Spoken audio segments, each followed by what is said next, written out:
isip ng Panginoon? Sino ang nagiging tagapagpayo niya?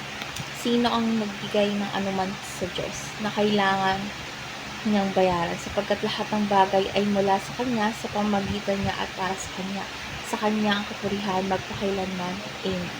So, dadako na po tayo sa ating teaching. So, the first teaching is the true when God is incomprehensible. So, ang Diyos Ama, Anak at ang Espiritu Santo ay lubos na higit sa ating kakayahang unawain. So, ang kanyang karunungan, kapangyarihan at pag-ibig ay walang hanggan. Second is the Father reveals Himself through Christ.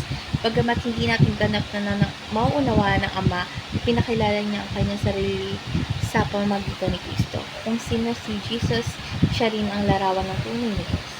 And last is the Spirit communicates Christ to us. So, ang banal na Espiritu ay nagtuturo, nagpapaliwanag at nagbibigay liwanag upang makilala natin si Kristo ng personal at malalim.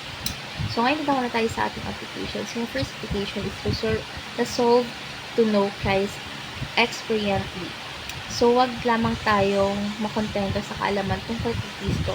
Hangarin nating maranasan siya sa araw-araw na buhay, sa panalangin at pagsunod.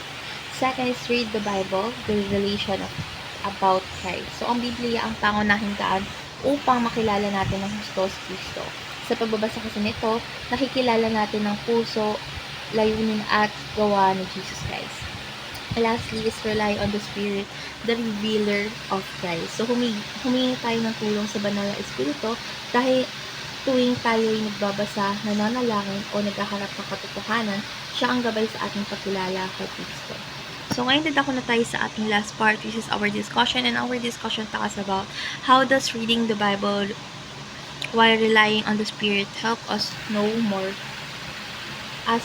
Christ more.